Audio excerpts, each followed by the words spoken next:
Bonjour à tous et à toutes. Dans cette vidéo YouTube sur ma chaîne Coder avec ChatGPT, je vais vous enseigner les bases du JavaScript. Pour cela, j'utilise, comme à mon habitude, ChatGPT au 3 mini height et j'ai posé la question suivante, le prompt suivant. Peux-tu me donner plein d'exemples basiques de code JavaScript afin que je les commente moi-même sur ma chaîne Coder avec ChatGPT? Merci. Alors, comment afficher Hello World dans la console? Alors déjà, qu'est-ce que la console? La console, c'est, il faut d'abord afficher sur les trois petits points ici, là, plus d'outils, et ensuite afficher sur console. Attendez, je vais vous montrer. Plus d'outils, outils de développement. Donc là, il y a plein d'erreurs parce que c'est ChatGPT qui se trompe, mais voilà, il faut aller dans la console, et c'est ici, là, que vous pouvez par exemple faire console.log, hello world. Ça, comme vous pouvez voir, ça affiche hello world. Voilà, c'est la console, c'est un endroit où on peut faire plein d'instructions JavaScript euh, affichées tranquillement. Voilà. Donc à partir de là, maintenant, vous savez ce que c'est que la console. Donc comme vous savez ce que c'est que la console, j'ai plus besoin de vous remontrer la console. Et vous allez pouvoir le deviner par vous-même et faire vous-même des essais sur votre site web. Alors, donc console.log hello world, ça affiche hello world dans la console. Déclaration des variables var, let, const. Alors, par exemple, quand on fait var en JavaScript, c'est pour déclarer une variable. En PHP, vous avez vu, on fait $x égale 10, mais en JavaScript, on fait var x égale 10, parce que on met pas de $ devant la variable, et du coup, c'est pour ça qu'on fait var pour pouvoir identifier la variable. On peut également faire let y égale 20 pour déclarer une variable y. C'est la même chose, let ou var. Et const z égale 30, ça veut dire que c'est une constante, tout simplement. Donc si après z égale 30, si après const z égale 30, on écrit z égale 35, ça, il y aura une erreur d'exécution parce qu'il ne faut pas que ce soit une variable, justement, il faut que ce soit une variable constante. Voilà. Donc console.log x, y, z, ça va afficher à l'écran les trois variables x, y et z de valeur 10, 20 et 30. Voilà. Condition if-else. Alors, let note égale 75, ça veut dire qu'on met à la variable note la valeur 75. Si if note supérieure ou égale à 60, entre parenthèses, c'est comme PHP, là, sauf qu'il n'y a pas de $ devant note. Accolade, comme le PHP. Fermez l'accolade. Console.log réussi. La seule différence, c'est que là, au lieu de faire echo réussi comme en PHP, eh ben, on fait console.log réussi pour que ça affiche dans la console. On pourrait également faire alerte réussi pour que ça affiche un message d'alerte dans la page HTML. Dans ce cas-là, c'est la page HTML qui reçoit l'alerte et c'est plus la console. Voilà. Donc, dans ce cas-là, note égale 75, donc ça va afficher dans le log, dans le console log réussi. Si on avait mis note égale 30, ça n'aurait pas été supérieur ou égal à 60, du coup, ça aurait marqué échoué. Voilà. La boucle for. Alors, c'est presque pareil qu'en PHP, sauf que c'est plus des $ pour la variable i, mais c'est juste i tout simplement. Donc, for, let i, on aurait pu aussi marquer var i, là, ici, ça aurait été pareil. Point virgule, i inférieur ou égal à 5, point virgule, i plus plus. Donc, c'est pareil qu'en PHP, c'est le même genre de fonction for, parce qu'en fait, c'est du langage C, donc c'est pour ça que c'est pareil.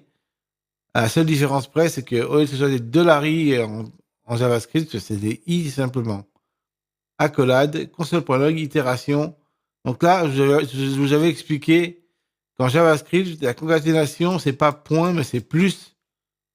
Donc quand on veut mettre une chaîne de caractères itération et à sa suite qu'on veut mettre une valeur de variable, on met pas un point en JavaScript, mais on met un plus. Voilà. C'est la seule différence avec PHP. Une des grosses différences, c'est ça. La boucle while. Alors, let compteur égale 0, while, entre parenthèses, compteur inférieur à 5, point virgule, console.log, compteur de point plus compteur. Donc, ça va afficher compteur de point 1, compteur de point 2, compteur de point 3, compteur de point 4, compteur de point 5. Pourquoi? Parce que là, on a fait compteur plus plus, et compteur plus plus, ça veut dire qu'à chaque fois qu'on arrive ici, il te prend la valeur plus 1 à chaque fois. Donc là, il prend compteur égale 0. La première fois, il va prendre compteur égale 1. La deuxième fois dans la boucle, il va prendre compteur égale 2, etc. 3, 4, 5. Voilà. J'espère que vous avez compris. Alors, une fonction simple. Function, saluer, non. Donc, c'est comme en PHP, on utilise l'instruction function, saluer, non. La seule différence, c'est que c'est pas $non qu'il faut mettre là, mais c'est entre parenthèses non. C'est sans le dollar, parce que les variables en JavaScript n'ont pas de dollar. Accolade, retourne. C'est pareil qu'en PHP, il y a retourne. C'est parce que c'est du langage C. Bonjour, plus non, plus point d'exclamation. Donc c'est pareil, sauf que la concaténation, c'est plus en JavaScript, c'est pas point comme en PHP. Console.log saluer de Alice, ça va afficher dans la console bonjour Alice. Voilà, c'est un peu comme PHP, hein. Ça ressemble beaucoup, sauf que c'est un peu différent. À vous de voir les analogies pour comprendre la différence entre ces deux langages qui sont très proches, quand même très similaires. Alors, une fonction fléchée. Ça, en PHP, je ne sais pas si on peut le faire, mais en JavaScript, on peut le faire. Const addition égale a virgule b entre parenthèses égale supérieur de a plus b. Donc, quand on fait ça, ça veut dire qu'on déclare la fonction addition comme... je vais vous montrer à quoi ça ressemble, ça, pour que vous compreniez. Attendez. Alors, on va prendre un éditeur de texte. Ça, c'est pareil que d'écrire ça. Fonction addition de a virgule b accolade, fermez l'accolade, retourne a plus b. Voilà, c'est la même chose. C'est exactement la même chose. Voilà. C'est un truc à savoir. Si vous voulez faire une fonction d'addition entre deux nombres, une fonction simple en fait, ou une fonction même compliquée, hein, vous pouvez faire les paramètres, retourne la fonction. Et donc, c'est comme si là, il y avait des paramètres qu'on retourne la fonction, on retourne a plus b. Voilà. Manipulation des tableaux, array. Alors, lettres, fruits au pluriel, entre crochets, pommes, bananes, oranges. Ça ressemble beaucoup à ce qu'on avait vu en PHP. Ils ont même pris les mêmes exemples. C'est intéressant d'ailleurs de voir ça. Sauf que là, on fait fruits au pluriel, point push de kiwi. Ça, c'est un nouveau truc en JavaScript. C'est quand on fait point push, je vais vous montrer la différence. Regardez. Point push, je vais mettre un commentaire en JavaScript. C'est pareil que fruit entre crochets égale kiwi en PHP. Idem en PHP. Donc, je ne sais pas si vous avez vu la différence. Sauf que là, en PHP, il y a un dollar devant. Voilà. Donc, en JavaScript, c'est fruit.push entre crochets, entre parenthèses, guillemets kiwi. Mais en PHP, ça aurait été $fruit entre crochets pour dire que c'est à la fin qu'on ajoute le kiwi. Donc, push, ça veut dire qu'on ajoute à la fin du tableau fruit le kiwi. Donc, quand on fait console log de fruits, ben là, ça va afficher pomme, banane, orange, kiwi. Voilà. J'espère que vous avez compris ce que ça veut dire maintenant. Objet littéral.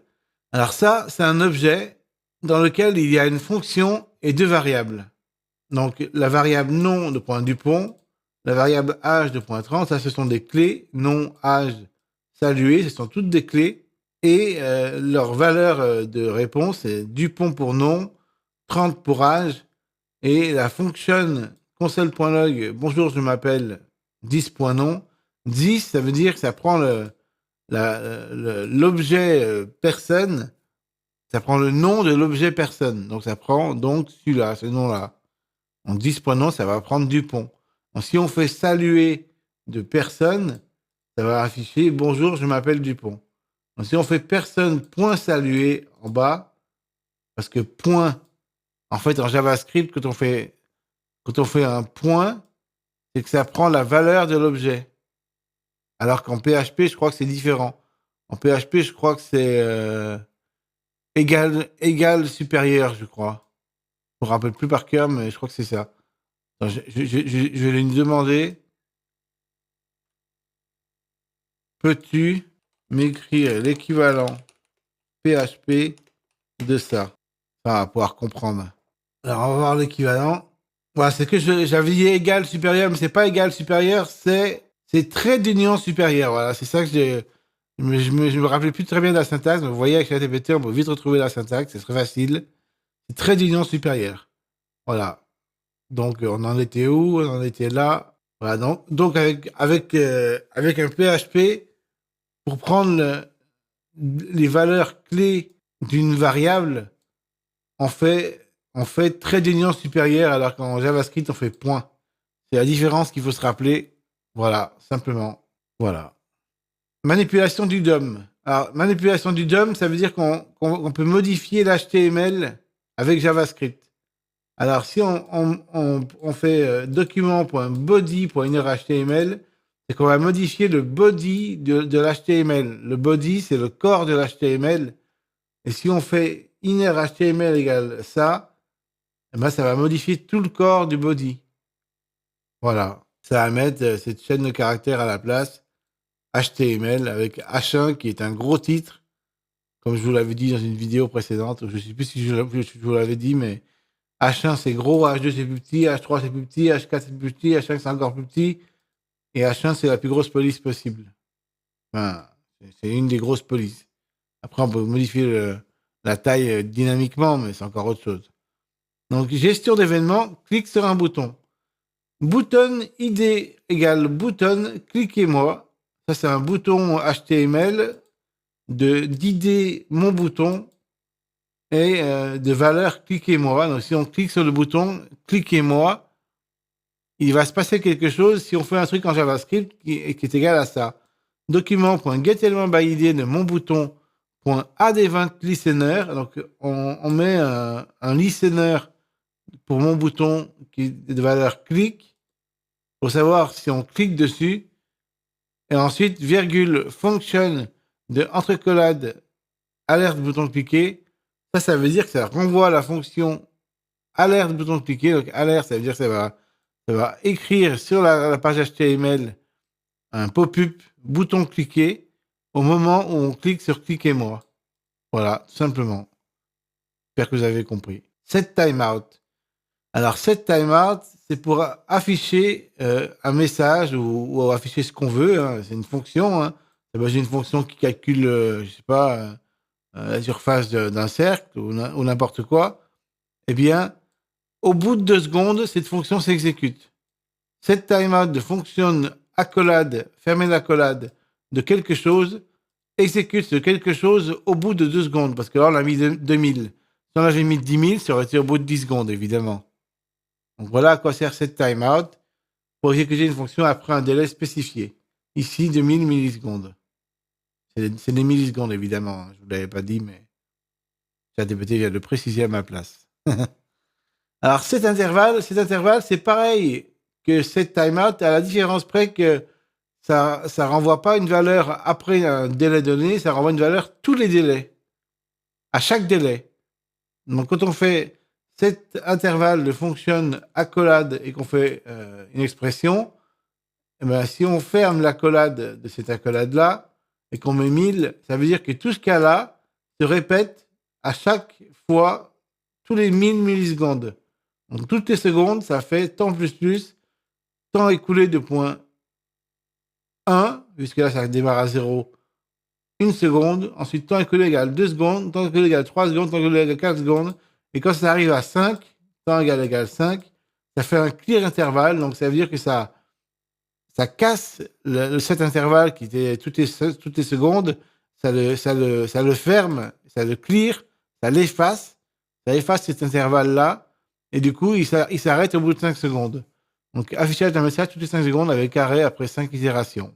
Template littéral. Lettre prénom égale Bob, console.log, bonjour, virgule, dollar, accolade, prénom. Alors, cette expression-là, c'est très pratique parce qu'on peut le mettre à l'intérieur d'une chaîne de caractères, mais il faut que la chaîne de caractères commence par ce truc-là. Alors, ce truc-là, cet accent-là, il se trouve juste à droite du pourcent sur le clavier macOS.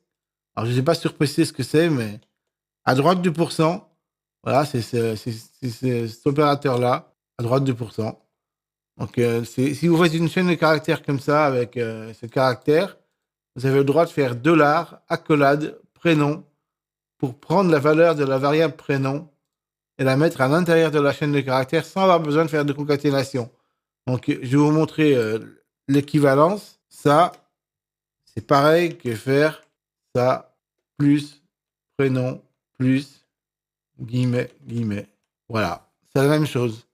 Bonjour, virgule, dollar, accolade, prénom, point d'exclamation avec cet opérateur-là pour la chaîne de caractères. C'est pareil que conseil de prologue, bonjour, virgule, guillemets, plus prénom, plus guillemets, point d'exclamation, guillemets. Voilà. Et sachant que c'est plus en JavaScript, alors qu'en PHP, ça aurait été écho, bonjour, point, accolade, prénom, point. Voilà, ça aurait été ça en PHP. Voilà.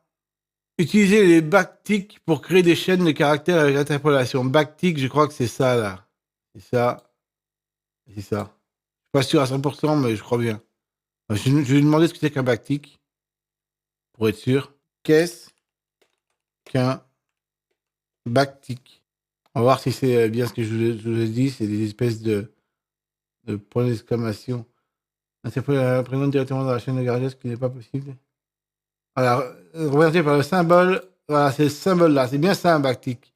Le backtick, c'est ce symbole-là qu'on a écrit et qui est à droite du pourcent sur le clavier macOS.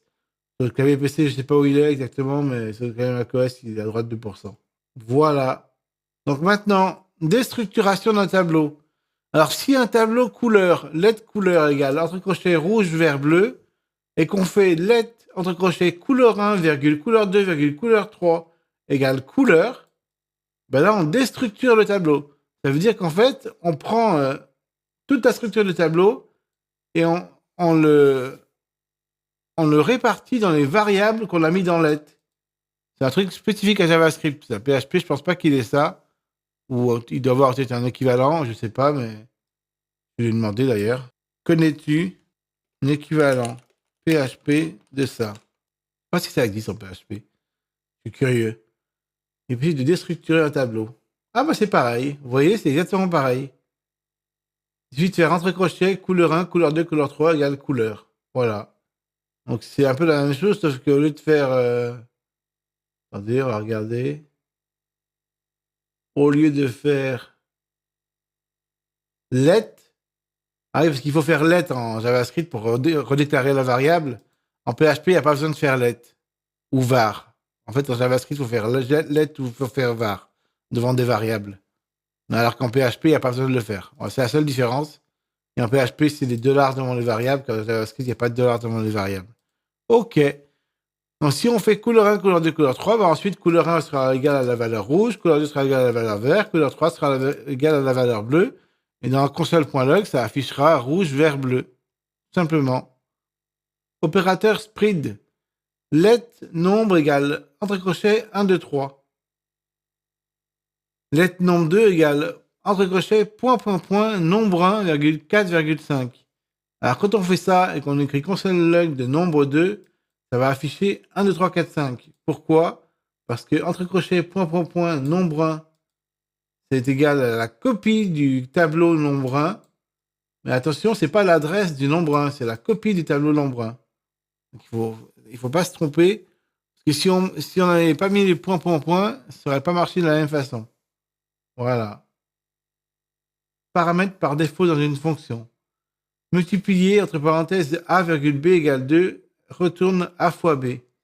Donc, quand on fait dans une fonction un paramètre qu'on met égal à une valeur, ben ça prend par défaut cette valeur si on ne la spécifie pas.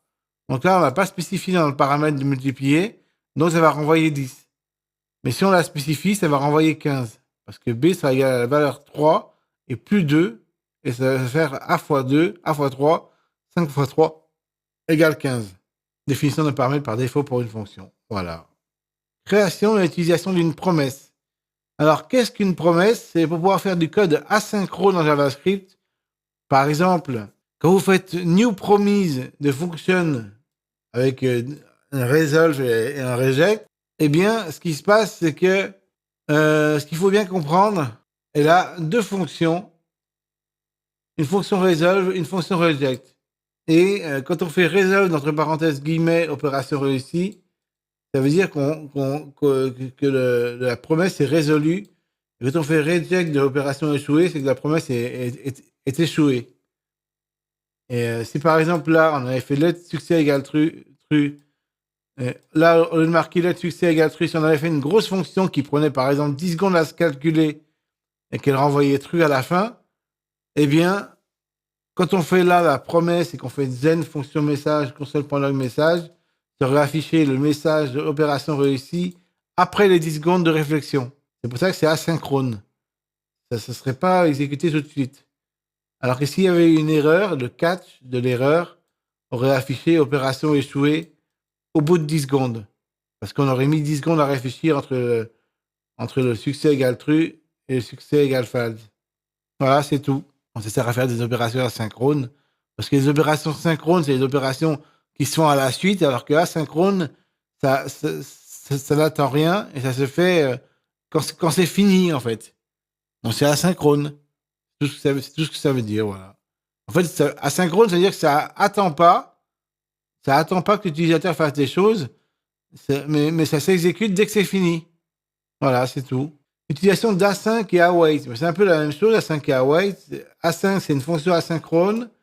On écrit le message asynchrone. Si avant on retourne le message asynchrone, il y avait eu plein de données qui avaient duré 10 secondes de réflexion, eh bien, quand on fait const message égale await d'obtenir message, serait attendu que ça dure les 10 secondes avant d'afficher le message égal obtenir message, c'est-à-dire message asynchrone. Voilà. Après, ça aurait affiché console.log message, etc., etc. Et quand on fait afficher message, eh ben, au lieu d'afficher le message tout de suite, ça l'aurait affiché au bout de 10 secondes si ça avait duré 10 secondes ici. Voilà, 5. Voilà. C'est tout. Utilisation de map sur un tableau. Alors ça, c'est très facile. Point map, entre parenthèses, n égale supérieur n fois 2, c'est-à-dire que ça multiplie chaque paramètre par 2 du tableau de nombre. Et donc là, double serait renvoyé 2, 4, 6, 8, 10. Voilà, c'est tout, c'est aussi simple que ça. Ces exemples couvrent de nombreuses devraient te permettre de créer des contenus variés et pédagogiques sur ta chaîne. N'hésite pas à adapter et commenter chaque screen pour expliquer en détail leur fonctionnement à ton audience. Bonne création. Eh ben, j'espère que cette vidéo vous aura plu, que ces fonctions JavaScript basiques vous auront aidé à comprendre un peu mieux le JavaScript. Voilà. Et je vous retrouve sur une prochaine vidéo. Sachant que j'ai créé une formation pour apprendre à créer un site web. Donc, c'est important, rentable. Donc, un site web qui vous rapporte de l'argent et qui est compatible avec les smartphones et les tablettes. Pour 49 €, vous avez un code de réduction qui est codé avec ChatGPT. Alors, codé avec ChatGPT, ça s'écrit comme ça. Je vais vous l'écrire. Codé avec ChatGPT. Voilà. Il suffit d'écrire ça, normalement, et vous avez accès à 10% de réduction pour cette formation qui contient les cours suivants. Introduction, définir son projet, les bases, débarquer son site, créer une base de données MySQL, sécuriser son site, monétiser son site, compatibilité smartphone et tablette, et la conclusion. La visualisation est gratuite de l'introduction, vous pouvez la voir dès que vous avez inscrit votre adresse email, c'est gratuit. Et ensuite, pour avoir accès à toutes ces données-là, qui sont très, très précieuses, avec des fichiers zip à l'appui, des fichiers PHP, des fichiers HTML, des fichiers JS pour vous aider à vous orienter à bien programmer. Voilà, vous pourrez avoir accès à la formation. Sur ce, je vous laisse, bye, et bonne journée à tous et à toutes.